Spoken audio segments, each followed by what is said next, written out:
On our planet, there seems to be an infinite number of beautiful places one can visit, with an equal number of spectacular things to admire. It requires nothing more than a curiosity to observe what is all around you. The miracle of nature manifests in countless ways, from breathtaking vistas to the simple movements of a common heifer. The purpose of this program is to present you with the extraordinary diversity of our miraculous blue planet so that you can discover these things for yourself. Today, we're going to the Caribbean.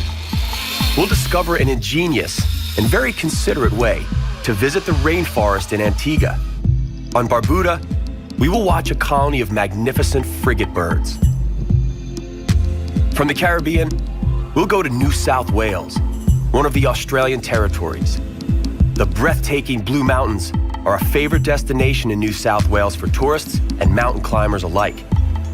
Then, to conclude today's adventures, we'll return to the Caribbean. We'll venture to the British Virgin Islands, where we will have the chance to admire beautiful white beaches and crystal clear turquoise waters.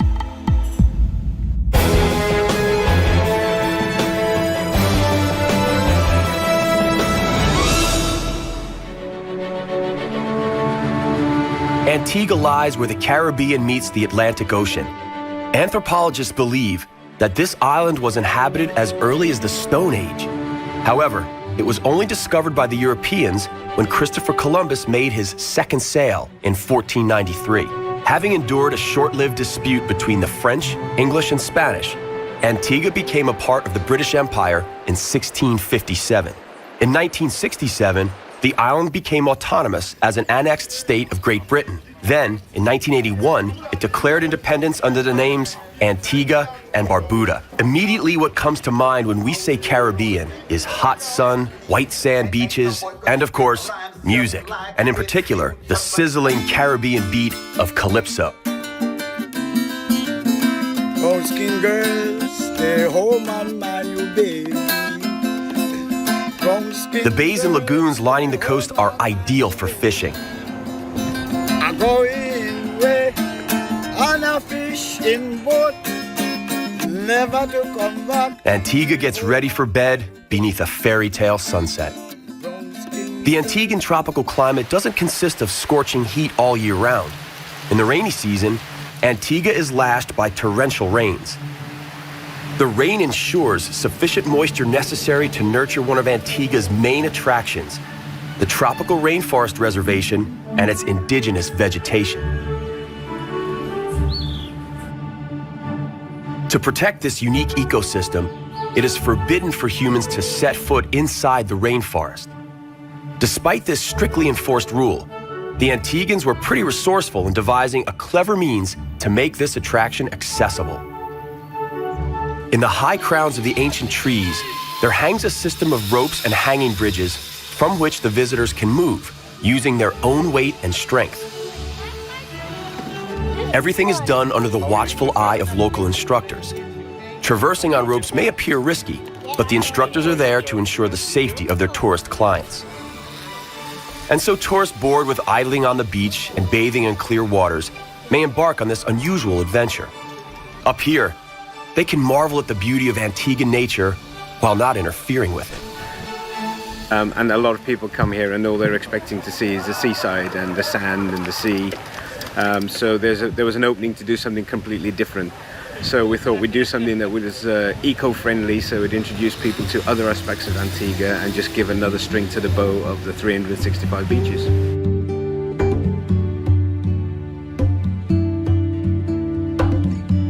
Antigua's elaborate coastline offers plenty of hidden bays and lagoons. During their rule, the English picked a bay in the south of one of the islands to create a port. It was given the simple name, the English Harbor.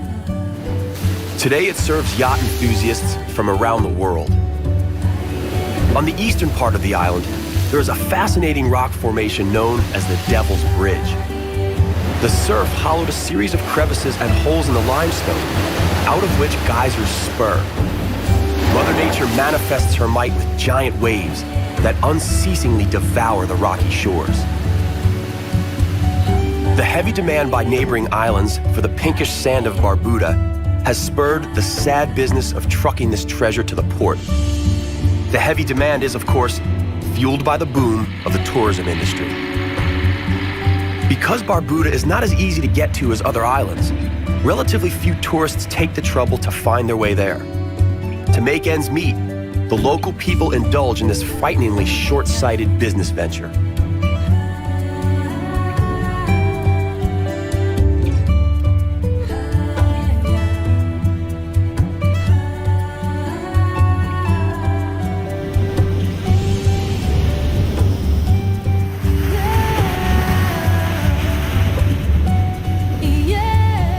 The beaches here are as lovely and unspoiled as you would find on any of the neighboring islands. But in this case, they have the added feature of being secluded and thus deserted, making them ideal for those who truly want to get away from it all.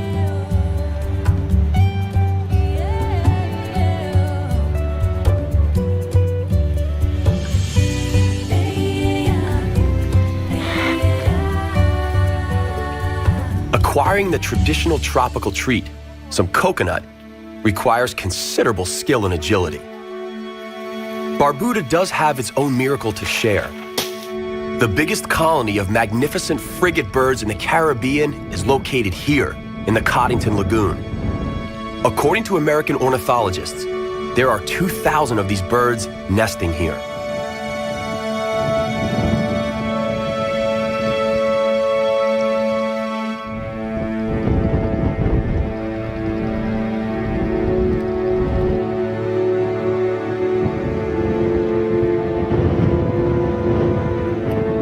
The birds sport a crimson lobe sac on their necks, which somehow resembles a heart.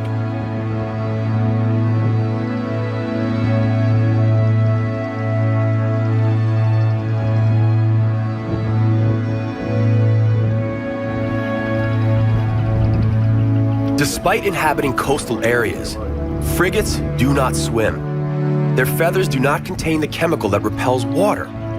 As a result, if a frigate bird comes in contact with the water, it simply cannot fly again. Incredibly, frigate birds have a highly developed sense of solidarity.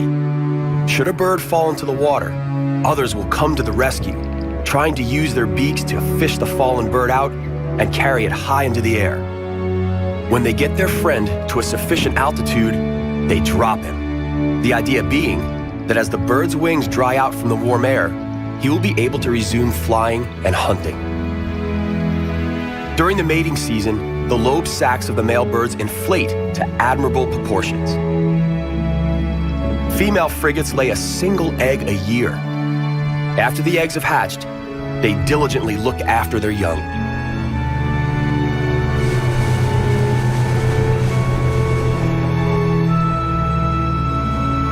Frigate birds make their home in the mangroves. It is ideal for hatching eggs and for providing shelter from the elements. Mangroves also shelter the island from giant waves, and in particular, hurricanes. It is for this reason that the locals perceive the mangroves as beneficial and not as a nuisance weed. It would be an understatement to say that the people of Barbuda know about hurricanes.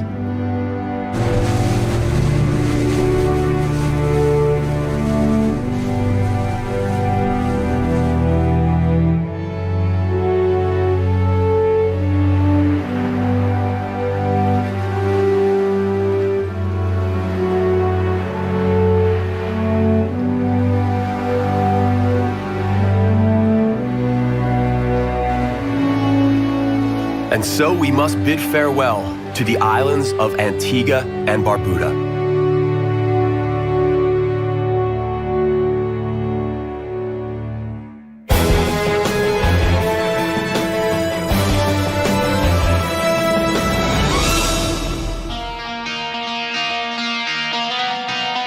We now move on to New South Wales, one of the states of the Australian Federation.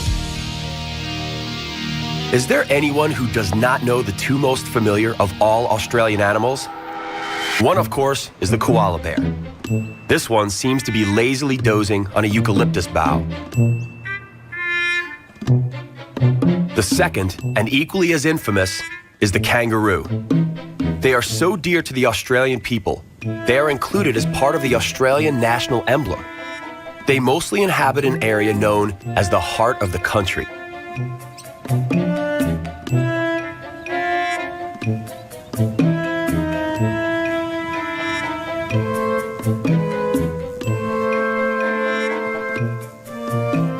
The only functioning NASA base in Australia awaits us in the spacious plains of New South Wales.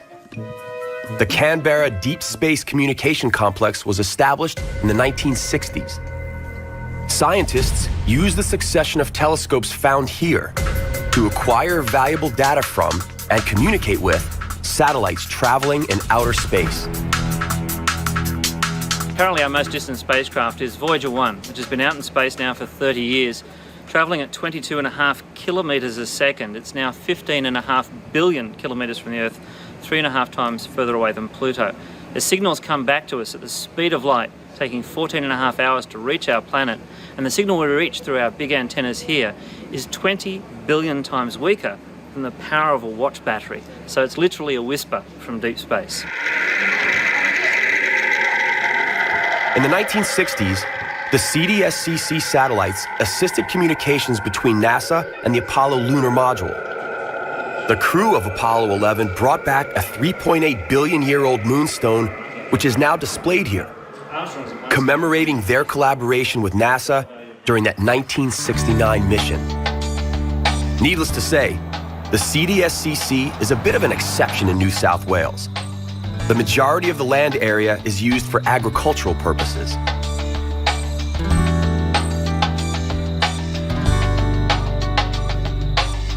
Due to its altitude, this plateau is somewhat different in climate from the nearby subtropical coastline. The landscape has an almost European feel to it.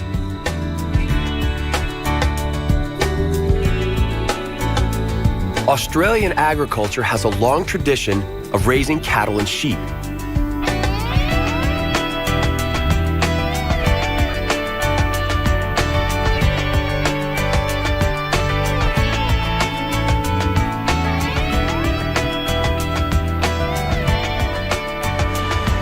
On the other hand, Sydney, the capital of New South Wales, is known for great surfing and kiting opportunities.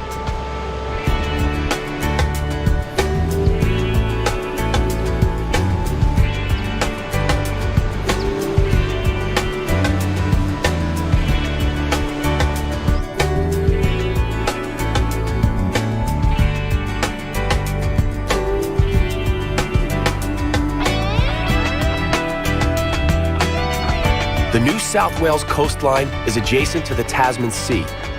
Seabirds of all kinds thrive here.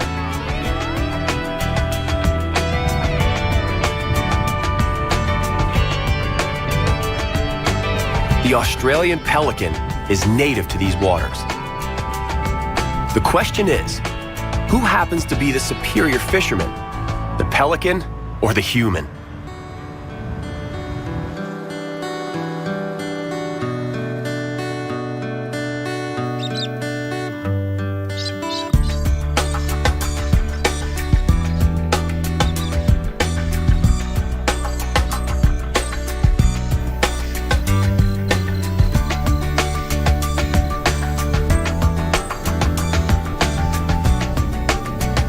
Due to its mild summers, the climate in New South Wales is ideal for the cultivation of wine. Since other parts of Australia have high temperatures during the summer, grapes from other parts of the country suffer from high sugar content and are only used for making dessert wines. The wine from the Hunter Valley region of New South Wales is superb. Wine has been cultivated here since 1858, when an Englishman, Edward Tyrrell, planted the very first vineyard here. It has become a time-honored tradition in the last century and a half.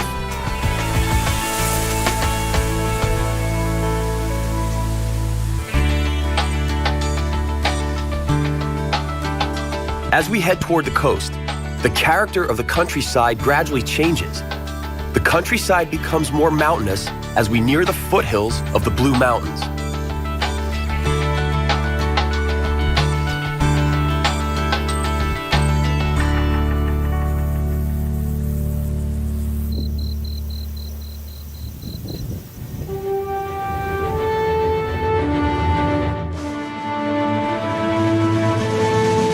The Blue Mountains form a part of the Australian Great Dividing Range.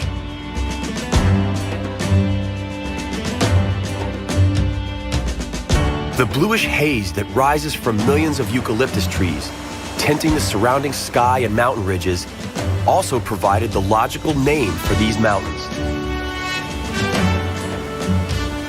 During the early days of colonization, the Blue Mountains represented an insurmountable barrier to westward progress. The first pioneers followed river valleys, but their efforts were always brought to an abrupt halt by vertical rock faces. The mountain massifs had to first be conquered in order for the plains of New South Wales to be made accessible for settlement.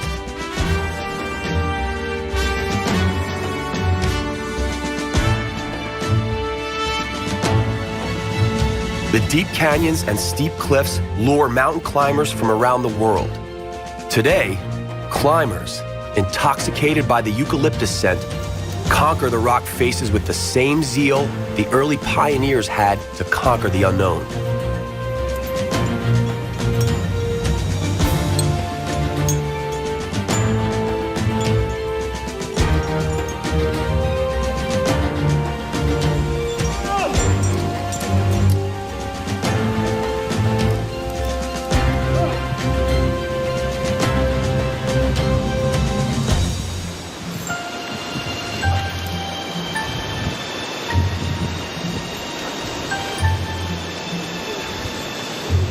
The local technological wonder is the zigzag railway. In the middle of the 19th century, engineers racked their brains trying to find possible solutions to the challenge of building a railway in such a terrain. The result was a series of turnback ramps, a sort of auxiliary structure built into the rock. This ingenious system would have been forgotten in time had it not been for a bunch of enthusiasts. In the 1970s, they rebuilt the tracks, 2 tunnels, and a number of viaducts to create a picturesque steam engine train tour on this route. Such a steep ascent may be viewed as a metaphor for the development of the whole Australian society. Don't forget, Australia started out as a British penal colony before evolving into a warm and welcoming sovereign state. But now, it's time for us to return to the Caribbean.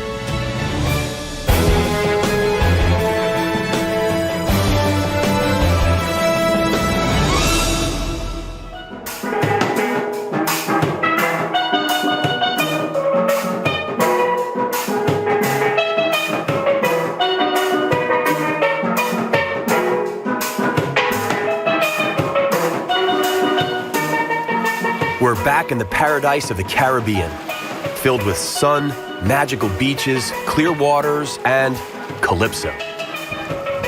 Christopher Columbus also discovered what is now the British Virgin Islands during his second sail in 1493.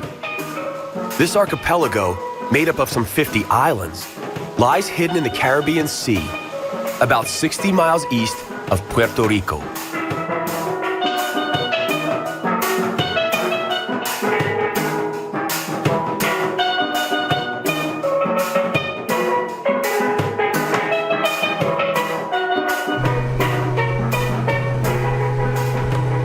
This stunning place was inhabited by a South American tribe of Indians called the Arawak as early as the year 100 AD. In the 15th century, the Arawak tribe was driven out by the more aggressive Carib tribe. Subsequently, in the 16th and 17th centuries, the Dutch, French, Spanish, Danish, and British all fought for influence throughout the area. Great Britain emerged victorious, and the islands have been under its administration ever since. The islands became an independent British colony in 1960 and gained wider autonomy 7 years later. Tortola is the main island, and its capital is called Road Town. There are a great number of other smaller islands, many of which have private owners. When it comes to holiday venues, few places can beat a private island in the Caribbean. The multimillionaire Richard Branson has his very own island here called Necker Island. One of the neighboring islands is owned by the Amway Company. The prominent New York psychiatrist Henry Jarecki is also an island owner.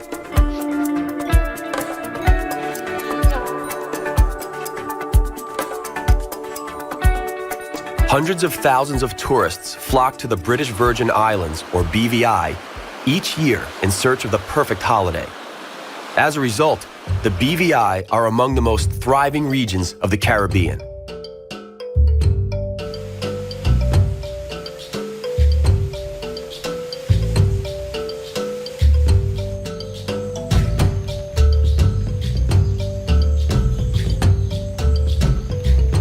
Thanks to the immense efforts of local ecologists, the surrounding nature remains pristine and unspoiled.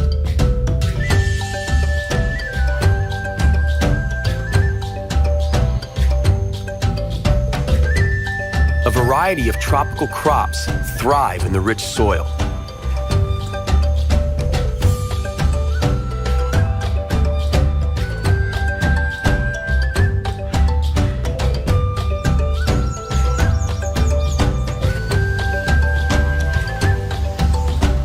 What I have in my hand here, it is a breadfruit, come from the breadfruit tree that introduced by Captain Bligh from Tahiti.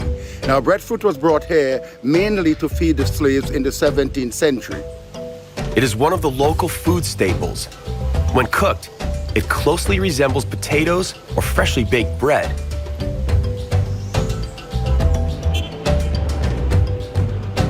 The most popular sport here, as in Antigua, is cricket, a true British export.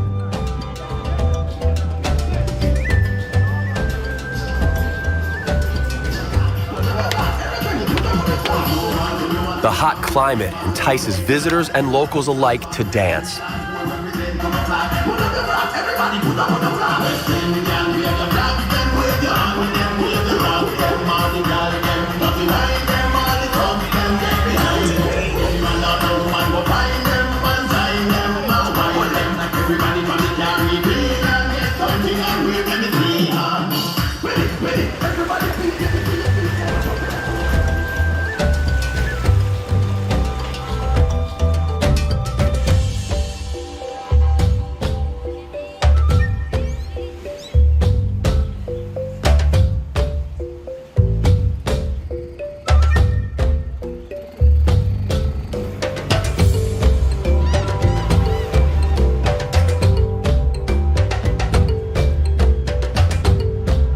Travelers are attracted to the BVI by steady winds promising ideal sailing conditions.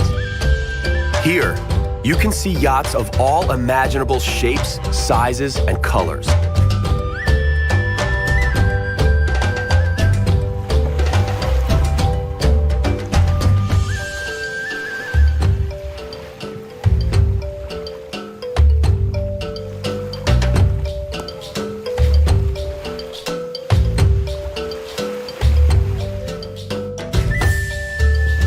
Evening sets over the British Virgin Islands.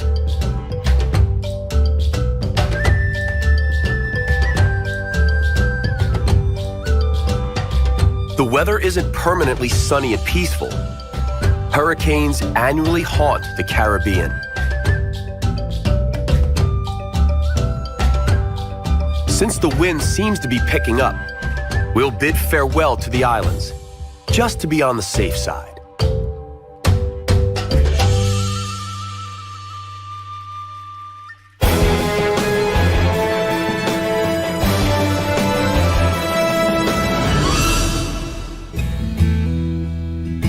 Our journey to the miraculous nooks of our planet comes to an end, for now. On the next exploration of our compelling and bountiful planet Earth, we will start our adventure in Svalbard, and from there, we will head off to explore the icy wasteland of the Arctic.